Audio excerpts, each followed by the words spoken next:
কেজরিওয়ালের গ্রেফতারি নিয়ে বিজেপিকে নিশানা মুখ্যমন্ত্রীর এক্স হ্যান্ডেলে পোস্ট করে কড়া ভাষায় নিন্দা। কেজরিওয়ালের স্ত্রী সুনিতা কেজরিওয়ালের সঙ্গেও কথা বলেন মমতা। কেজরিওয়ালের পরিবারের পাশে তার সমর্থনের কথা তিনি জানিয়েছেন। কেজরিওয়ালের গ্রেফতারি গণতন্ত্রের উপর চরম আঘাত। বিজেপি এজেন্সিকে ব্যবহার করে কেজরিওয়াল এজেন্সিকে ব্যবহার করছে এবং কেজরিওয়ালের মতো মুখ্যমন্ত্রীকে গ্রেফতার করেছে। রাজনৈতিক উদ্দেশ্য প্রণোদিতভাবে এজেন্সিকে ব্যবহার করা হচ্ছে, বিরোধী নেতাদের বেছে বেছে টার্গেট করা হচ্ছে, এমনটাই কিন্তু এক্স হ্যান্ডেলে পোস্ট করেছেন মুখ্যমন্ত্রী মমতা বন্দ্যোপাধ্যায়। তিনি বলেছেন কেজরিওয়ালকে গ্রেফতারি গণতন্ত্রের ওপর চরম আঘাত। পাশাপাশি অরবিন্দ কেজরিওয়ালের স্ত্রী সুনিতা কেজরিওয়ালের সঙ্গেও তিনি কথা বলেছেন, এমনটাই এক্স হ্যান্ডেলে জানিয়েছেন মুখ্যমন্ত্রী মমতা বন্দ্যোপাধ্যায়। উদ্দেশ্য প্রণোদিতভাবে কেন্দ্রীয় এজেন্সিকে ব্যবহার করছে বিজেপি, বিরোধী নেতাদের বেছে বেছে টার্গেট করা হচ্ছে। সামনেই লোকসভা নির্বাচন, তার আগে দিল্লিতে রাজনৈতিক অস্থিরতা, যেখানে কেজরিওয়ালকে গ্রেফতার করা হয় গতকাল।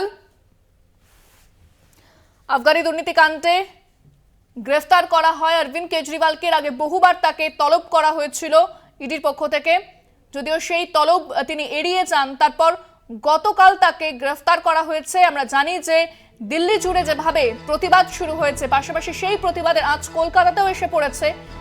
বিভিন্ন রাজনৈতিক নেতা তারা সরব হয়েছেন কেন্দ্রের এই পদক্ষেপের বিরুদ্ধে। মুখ্যমন্ত্রী মমতা বন্দ্যোপাধ্যায় তিনি এক্স হ্যান্ডেলে প্রতিবাদ জানিয়েছেন, কড়া ভাষায় নিন্দা করেছেন এই কেজরিওয়ালের গ্রেফতারি। ফোনে রয়েছেন রাজ্য বিজেপি মুখপাত্র শ্রমিক ভট্টাচার্য। আপনাকে স্বাগত জানাবো। কেজরিওয়ালকে গ্রেফতার করা হয়েছে গতকাল এবং মুখ্যমন্ত্রী বলেছেন যে বেছে বেছে বিরোধী নেতাদের টার্গেট করা হচ্ছে এবং গণতন্ত্রের উপর চরম আঘাত এই ঘটনা, কি বলবেন?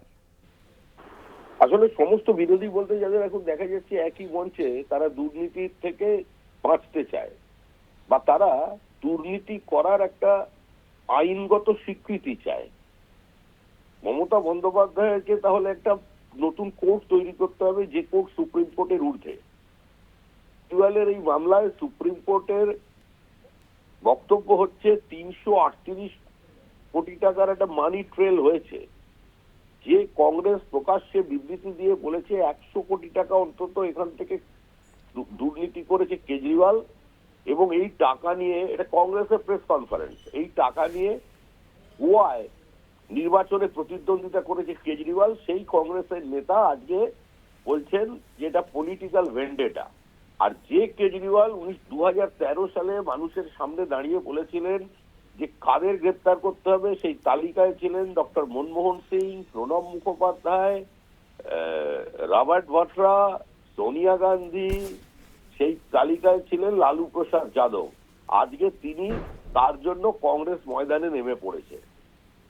এই অরবিন্দ কেজরিওয়াল দিল্লি হাইকোর্টে গিয়েছিলেন। দিল্লি হাইকোর্ট পরিষ্কার বলে দিয়েছে তথ্যাদি দেখে তারা কোনো প্রোটেকশন দিতে কেজরিওয়ালকে পারবেন না। 6 বছরে 9 বার তাকে ডেকে পাঠানো হয়েছে, তিনি যাননি, সহযোগিতা করেননি।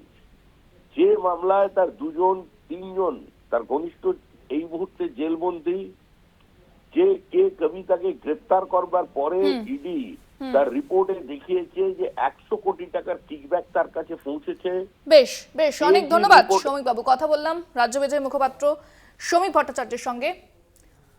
অরবিন্দ কেজরিওয়ালের পাশে দাঁড়িয়েছেন মুখ্যমন্ত্রী মমতা বন্দ্যোপাধ্যায়। এক্স হ্যান্ডেলে কড়া ভাষায় নিন্দা করেছেন মুখ্যমন্ত্রী। গণতন্ত্রের উপর চরম আঘাত, মুখ্যমন্ত্রী এক্স হ্যান্ডেলে এমনটা লিখেছেন।